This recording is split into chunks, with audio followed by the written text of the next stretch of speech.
پیدائش 41واں باب۔ پورے 2 برس کے بعد فرعون نے خواب میں دیکھا کہ وہ لبے دریا کھڑا ہے، اور اس دریا میں سے 7 خوبصورت اور موٹی موٹی گائیں نکل کر نیستان میں چرنے لگیں۔ ان کے بعد اور 7 بدشکل اور دبلی دبلی گائیں دریا سے نکلیں اور دوسری گائیوں کے برابر دریا کے کنارے جا کھڑی ہوئیں، اور یہ بدشکل اور دبلی دبلی گائیں ان 7 خوبصورت اور موٹی موٹی گائیوں کو کھا گئیں۔ تب فرعون جاگ اٹھا اور وہ پھر سو گیا، اور اس نے دوسرا خواب دیکھا کہ ایک ڈنٹھی میں اناج کی 7 موٹی اور اچھی اچھی بالیاں نکلیں، ان کے بعد اور 7 پتلی اور پوربی ہوا کی ماری مرجھائی ہوئی بالیاں نکلیں۔ یہ پتلی بالیاں ان 7 موٹی اور بھری ہوئی بالوں کو نگل گئیں، اور فرعون جاگ گیا اور اسے معلوم ہوا کہ یہ خواب تھا، اور صبح کو یوں ہوا کہ اس کا جی گھبرایا۔ تب اس نے مصر کے سب جادوگروں اور سب دانش مندوں کو بلوا بھیجا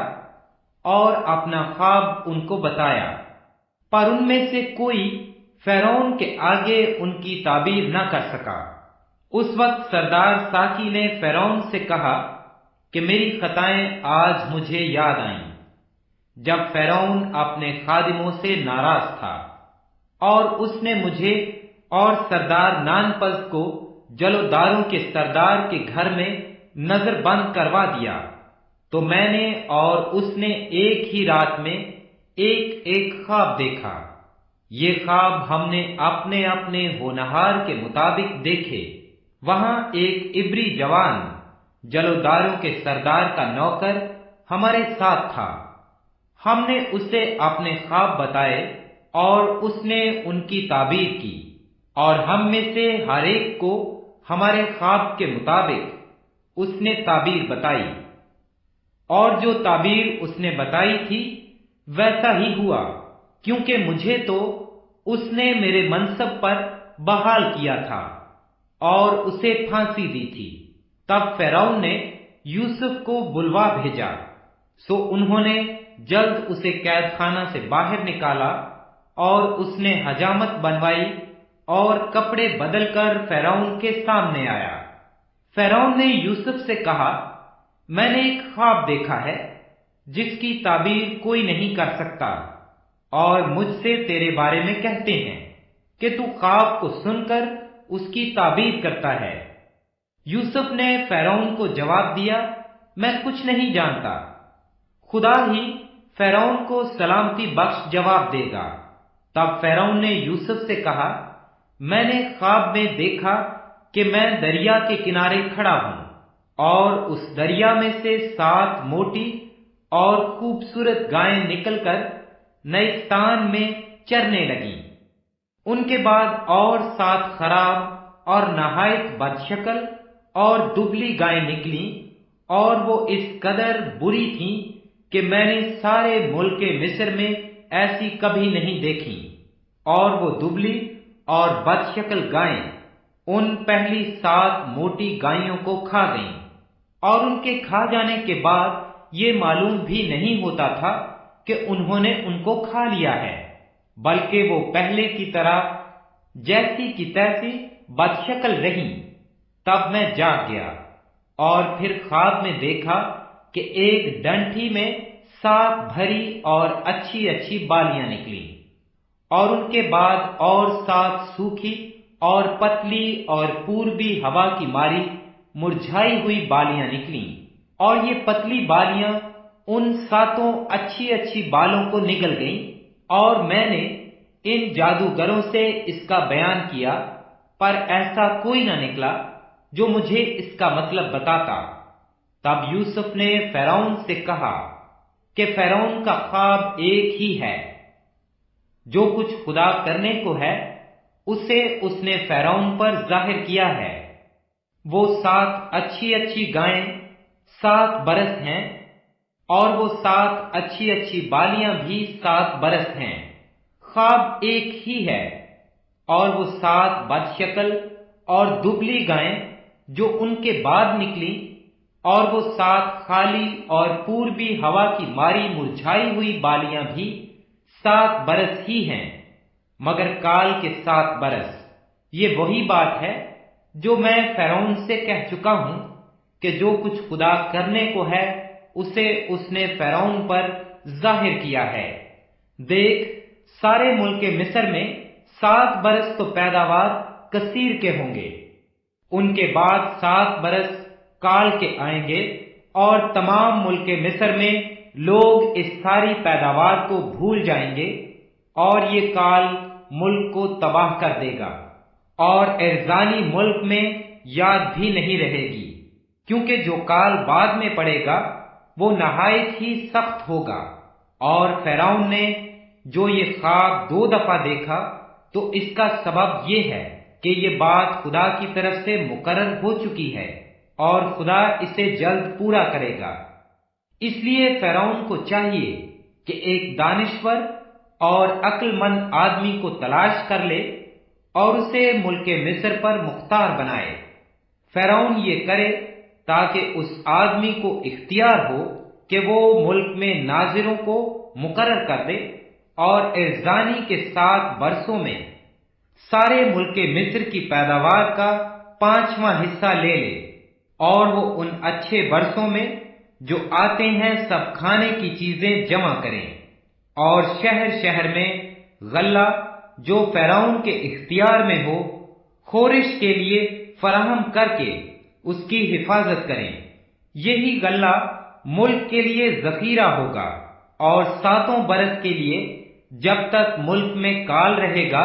کافی ہوگا، تاکہ کال کی وجہ سے ملک برباد نہ ہو جائے۔ یہ بات فرعون اور اس کے سب خادموں کو پسند آئی، سو فرعون نے اپنے خادموں سے کہا کہ کیا ہم کو ایسا آدمی جیسا یہ ہے جس میں خدا کی روح ہے مل سکتا ہے؟ اور فرعون نے یوسف سے کہا، چونکہ خدا نے تجھے یہ سب کچھ سمجھا دیا ہے، اس لیے تیری مانند دانشور اور عقل مند کوئی نہیں، سو تو میرے گھر کا مختار ہوگا، اور میری ساری رعایا تیرے حکم پر چلے گی۔ فقط تخت کا مالک ہونے کے سبب سے میں بزرگ تر ہوں گا۔ اور فرعون نے یوسف سے کہا کہ دیکھ، میں تجھے سارے ملک مصر کا حاکم بناتا ہوں۔ اور فرعون نے اپنی انگشتری اپنے ہاتھ سے نکال کر یوسف کے ہاتھ میں پہنا دی، اور اسے باریک کتان کے لباس میں آراستہ کروا کر سونے کا طوق اس کے گلے میں پہنایا، اور اس نے اسے اپنے دوسرے رتھ میں سوار کرا کر اس کے آگے آگے یہ منادی کروا دی کہ گھٹنے ٹیکو، اور اس نے اسے سارے ملک مصر کا حاکم بنا دیا۔ اور فرعون نے یوسف سے کہا، میں فرعون ہوں، اور تیرے حکم کے بغیر کوئی آدمی اس سارے ملک مصر میں اپنا ہاتھ یا پاؤں ہلانے نہ پائے گا۔ اور فرعون نے یوسف کا نام صفنات فنہا رکھا، اور اس نے اون کے پجاری پوتیفر کی بیٹی اسنات کو اس سے بیاہ دیا۔ اور یوسف ملک مصر میں دورہ کرنے لگا، اور یوسف 30 برس کا تھا جب وہ مصر کے بادشاہ فرعون کے سامنے گیا، اور اس نے فرعون کے پاس سے رخصت ہو کر سارے ملک مصر کا دورہ کیا۔ اور ارزانی کے 7 برسوں میں افراط سے فصل ہوئی، اور وہ لگاتار 7 برس ہر قسم کی خورش جو ملک مصر میں پیدا ہوتی تھی جمع کر کے شہروں میں اس کا ذخیرہ کرتا گیا، ہر شہر کے چاروں اطراف کے خورش، اور اسی شہر میں رکھتا گیا۔ اور یوسف نے غلہ سمندر کی ریت کی مانند نہایت کثرت سے ذخیرہ کیا، یہاں تک کہ حساب رکھنا بھی چھوڑ دیا، کیونکہ وہ بے حساب تھا۔ اور کال سے پہلے اون کے پجاری پوتیفر کی بیٹی آسنات کے یوسف سے 2 بیٹے ہوئے، اور یوسف نے پہلوٹھے کا نام منسی یہ کہہ کر رکھا کہ خدا نے میری اور میرے باپ کے گھر کی سب مشقت مجھ سے بھلا دی، اور دوسرے کا نام افرائیم یہ کہہ کر رکھا کہ خدا نے مجھے میری مصیبت کے ملک میں پھلدار کیا، اور ارزانی کے وہ 7 برس جو ملک مصر میں ہوئے تمام ہو گئے، اور یوسف کے کہنے کے مطابق کال کے 7 برس شروع ہوئے، اور سب ملکوں میں تو کال تھا، پر ملک مصر میں ہر جگہ خریش موجود تھی۔ اور جب ملک مصر میں لوگ بھوکوں مرنے لگے تو روٹی کے لیے فرعون کے آگے چلائے۔ فرعون نے مصریوں سے کہا کہ یوسف کے پاس جاؤ، جو کچھ وہ تم سے کہے سو کرو، اور تمام روئے زمین پر کال تھا، اور یوسف اناج کے کھیتوں کو کھلوا کر مصریوں کے ہاتھ بیچنے لگا، اور ملک مصر میں سخت کال ہو گیا، اور سب ملکوں کے لوگ اناج مول لینے کے لیے یوسف کے پاس مصر میں آنے لگے، کیونکہ ساری زمین پر سخت کال پڑا تھا۔ پیدائش 42 باب۔ اور یعقوب کو معلوم ہوا کہ مصر میں غلہ ہے، تب اس نے اپنے بیٹوں سے کہا کہ تم کیوں ایک دوسرے کا منہ تاکتے ہو؟ دیکھو، میں نے سنا ہے کہ مصر میں غلہ ہے، تم وہاں جاؤ اور وہاں سے ہمارے لیے اناج مول لے آؤ، تاکہ ہم زندہ رہیں اور ہلاک نہ ہوں۔ سو یوسف کے 10 بھائی غلہ مول لینے کو مصر میں آئے، پر یعقوب نے یوسف کے بھائی بنیامین کو اس کے بھائیوں کے ساتھ نہ بھیجا، کیونکہ اس نے کہا کہ کہیں اس پر کوئی آفت نہ آ جائے۔ سو جو لوگ غلہ خریدنے آئے ان کے ساتھ اسرائیل کے بیٹے بھی آئے، کیونکہ کنعان کے ملک میں کال تھا، اور یوسف ملک مصر کا حاکم تھا، اور وہی ملک کے سب لوگوں کے ہاتھ غلہ بیچتا تھا۔ سو یوسف کے بھائی آئے اور اپنے سر زمین پر ٹیک کر اس کے حضور ادا بجا لائے۔ یوسف اپنے بھائیوں کو دیکھ کر ان کو پہچان گیا، پر اس نے ان کے سامنے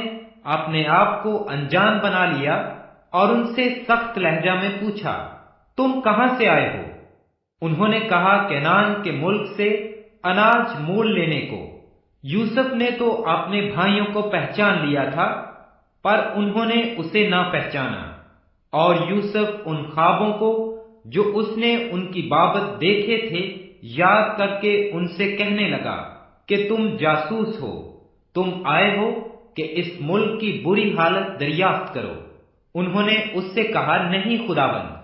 تیرے غلام اناج مول لینے آئے ہیں، ہم سب ایک ہی شخص کے بیٹے ہیں، ہم سچے ہیں، تیرے غلام جاسوس نہیں ہیں۔ اس نے کہا، نہیں، بلکہ تم اس ملک کی بری حالت دریافت کرنے کو آئے ہو۔ تب انہوں نے کہا، تیرے غلام 12 بھائی ایک ہی شخص کے بیٹے ہیں جو ملک کنعان میں ہے، سب سے چھوٹا اس وقت ہمارے باپ کے پاس ہے اور اس کا کچھ پتہ نہیں۔ تب یوسف نے ان سے کہا، میں تو تم سے کہہ چکا ہوں کہ تم جاسوس ہو، سو تمہاری آزمائش اس طرح کی جائے گی کہ فرعون کی حیات کی قسم تم یہاں سے جانے نہ پاؤ گے، جب تک تمہارا سب سے چھوٹا بھائی یہاں نہ آ جائے۔ سو اپنے میں سے کسی ایک کو بھیجو کہ وہ تمہارے بھائی کو لے آئے، اور تم قید رہو، تاکہ تمہاری باتوں کی تصدیق ہو کہ تم سچے ہو یا نہیں، ورنہ فرعون کی حیات کی قسم تم ضرور ہی جاسوس ہو۔ اور اس نے ان سب کو 3 دن تک اکٹھے نظر بند رکھا، اور تیسرے دن یوسف نے ان سے کہا، ایک کام کرو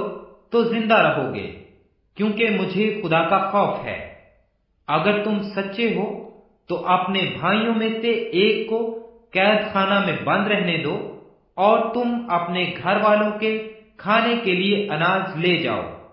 اور اپنے سب سے چھوٹے بھائی کو میرے پاس لے آؤ، یوں تمہاری باتوں کی تصدیق ہو جائے گی اور تم ہلاک نہ ہوگے۔ سو انہوں نے ایسا ہی کیا، اور وہ آپس میں کہنے لگے کہ ہم دراصل اپنے بھائی کے سبب سے مجرم ٹھہرے ہیں، کیونکہ جب اس نے ہم سے منت کی تو ہم نے یہ دیکھ کر بھی اس کی جان کیسی مصیبت میں ہے اس کی نہ سنی، اسی لیے یہ مصیبت ہم پر آ پڑی ہے۔ تب روبن بول اٹھا، کیا میں نے تم سے نہ کہا تھا کہ اس بچے پر ظلم نہ کرو، اور تم نے نہ سنا؟ سو دیکھ لو، اب اس کے خون کا بدلہ لیا جاتا ہے۔ اور ان کو معلوم نہ تھا کہ یوسف ان کی باتیں سمجھتا ہے، اس لیے کہ ان کے درمیان ایک ترجمان تھا۔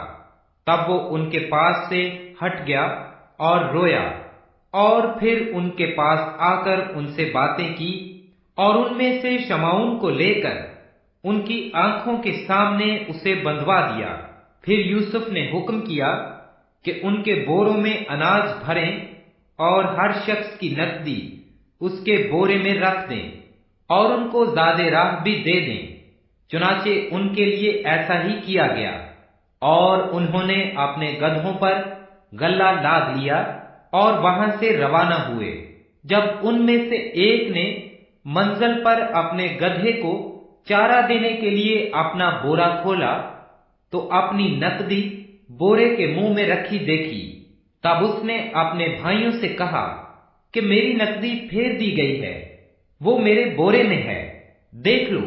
پھر تو وہ حواس باختہ ہو گئے اور ہکا بکا ہو کر ایک دوسرے کو دیکھنے اور کہنے لگے، خدا نے ہم سے یہ کیا کیا؟ اور وہ ملک کنعان میں اپنے باپ یعقوب کے پاس آئے اور ساری واردات اسے بتائی، اور کہنے لگے کہ اس شخص نے جو اس ملک کا مالک ہے ہم سے سخت لہجہ میں باتیں کی، اور ہم کو اس ملک کے جاسوس سمجھا۔ ہم نے اس سے کہا کہ ہم سچے آدمی ہیں، ہم جاسوس نہیں، ہم 12 بھائی ایک ہی باپ کے بیٹے ہیں، ہم میں سے ایک کا کچھ پتہ نہیں، اور سب سے چھوٹا اس وقت ہمارے باپ کے پاس ملک کنعان میں ہے۔ تب اس شخص نے جو ملک کا مالک ہے ہم سے کہا، میں اسی سے جان لوں گا کہ تم سچے ہو کہ اپنے بھائیوں میں سے کسی کو میرے پاس چھوڑ دو، اور اپنے گھر والوں کے کھانے کے لیے اناج لے کر چلے جاؤ، اور اپنے سب سے چھوٹے بھائی کو میرے پاس لے آؤ۔ تب میں جان لوں گا کہ تم جاسوس نہیں بلکہ سچے آدمی ہو، اور میں تمہارے بھائی کو تمہارے حوالہ کر دوں گا۔ پھر تم ملک میں سوداگری کرنا۔ اور یوں ہوا کہ جب انہوں نے اپنے اپنے بورے خالی کیے تو ہر شخص کی نقدی کی تھیلی اسی کے بورے میں رکھی دیکھی، اور وہ اور ان کا باپ نقدی کی تھیلیاں دیکھ کر ڈر گئے۔ اور ان کے باپ یعقوب نے ان سے کہا، تم نے مجھے بے اولاد کر دیا، یوسف نہیں رہا اور شمعون بھی نہیں ہے، اور اب بنیامین کو بھی لے جانا چاہتے ہو، یہ سب باتیں میرے خلاف ہیں۔ تب روبن نے اپنے باپ سے کہا، اگر میں اسے تیرے پاس نہ لے آؤں تو میرے دونوں بیٹوں کو قتل کر ڈالنا، اسے میرے ہاتھ میں سونپ دے اور میں اسے پھر تیرے پاس پہنچا دوں گا۔ اس نے کہا، میرا بیٹا تمہارے ساتھ نہیں جائے گا، کیونکہ اس کا بھائی مر گیا اور وہ اکیلا رہ گیا ہے۔ اگر راستہ میں جاتے جاتے اس پر کوئی آفت آ پڑے تو تم میرے سفید بالوں کو غم کے ساتھ غور میں اتارو گے۔